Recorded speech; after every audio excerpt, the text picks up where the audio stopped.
timnya juga, tim selnya juga sudah ada.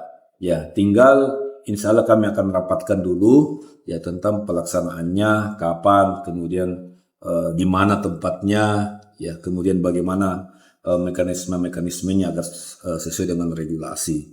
Ya, itu dulu kami sementara akan rapatkan pasca terbitnya izin untuk Jokfit ini. Ya, nanti setelah itu ya kita akan laksanakan dan kita laporkan ke Pak Wali. Kita menunggu Pak Wali penyampaiannya, beliau siapnya tanggal berapa kita diperintahkan. Yang jelas secara administrasi itu sudah siap. Sudah siap. Pak, tim salnya siapa? Ya, seperti apa saja tim Apanya? Tim sel, Pak. Ada tenaga ahli wali kota, kemudian ada saya, ada Kepala BKSMD, ya, akademisi ada juga. Oh, ikut juga BKPSDM, Pak. Saya kira dia ikut sekretariatnya. Jadi dia sekretariatnya. Dia tetap Ibu Mimi tetap ikuti Jokfit, ya, tetapi yang staff-staffnya itu menjadi tim sekretariat. Pansel Padi. Tidak, tim sekretariat pansel. Ya. Oh iya, siap.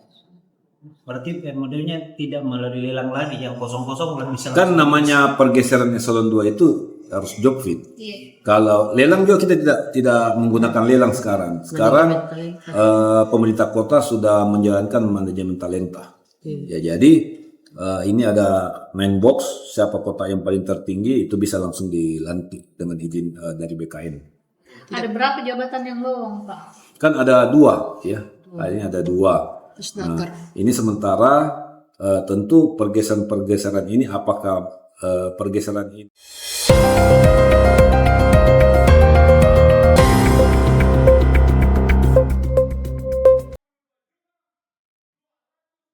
Ratusan demonstran yang tergabung dalam Aliansi Amarah Rakyat Turatea menggelar aksi unjuk rasa di gedung DPRD Kabupaten Jeneponto. Kamis 13 Juni. Aksi ini dipicu atas adanya dugaan kelebihan pembayaran dan penyimpangan pengelolaan keuangan daerah yang nilai kerugian negaranya ditaksir mencapai 1,3 miliar. Namun, bukannya mendapatkan jawaban, masa aksi yang terdiri dari gabungan 20 lembaga dan organisasi masyarakat ini justru mendapati kantor dewan dalam keadaan kosong. Tidak ada satupun pimpinan maupun anggota dewan yang menemui mereka. Kondisi ini memicu kekecewaan mendalam hingga massa membentangkan poster bernada sentilan, 3 pimpinan DPRD dan 37 anggota hilang, dicari rakyat. Aksi yang dipimpin Jatong Jalarambang selaku jendera lapangan ini memuncak saat massa menerobos masuk dan menduduki ruang rapat paripurna. Pendudukan ruang sakral tersebut dilakukan sebagai bentuk mosi tidak percaya atas sikap para wakil rakyat yang terkesan sengaja menghilang dan enggan menghadapi konstituennya sendiri. Di hadapan kursi-kursi empuk dewan yang kosong, Jatong menyuarakan kritik pedas terkait penanganan ganti rugi keuangan negara yang kerap diulur-ulur.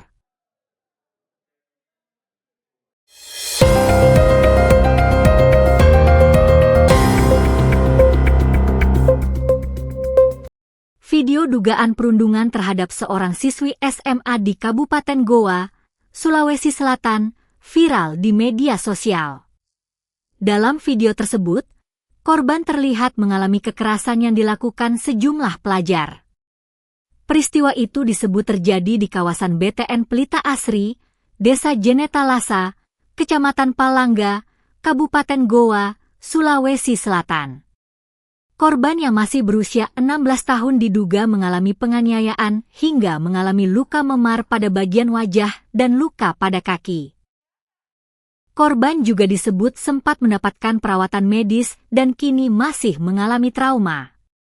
Dalam video amatir yang beredar, terlihat korban didatangi sejumlah pelajar. Salah seorang di antaranya kemudian diduga memukul korban pada bagian wajah dan menarik rambutnya.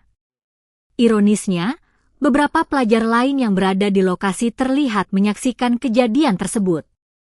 Perundungan itu tetap berlangsung sebelum akhirnya berakhir. Korban mengaku awalnya diajak bertemu oleh seseorang menggunakan nomor telepon yang tidak dikenal.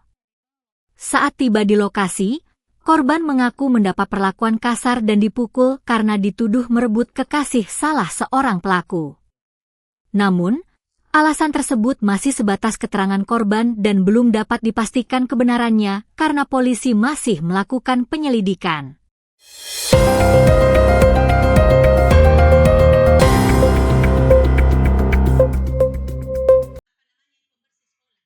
Guru UPT SDN 14 Tamalatea, Hajah Nursiah, memberikan klarifikasi terkait dugaan penganiayaan yang dialaminya di lingkungan sekolah.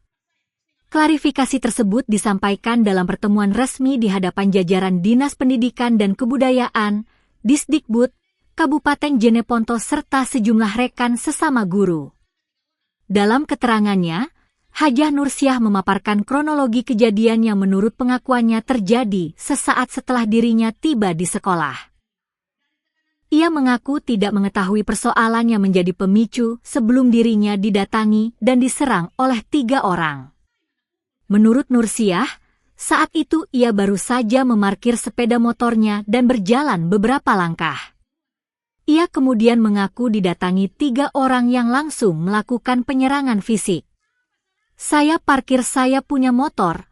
Begitu saya mulai buka masker dan simpan kos tangan, saya melangkah 2 langkah. Begitu melangkah, langsung datang 3 orang menampar saya, ujar Nursiah, Jumat 14 Agustus. Ia mengatakan, serangan tersebut membuat jilbab yang dikenakannya sobek setelah ditarik. Nursiah juga mengaku hampir terjatuh akibat perlakuan tersebut.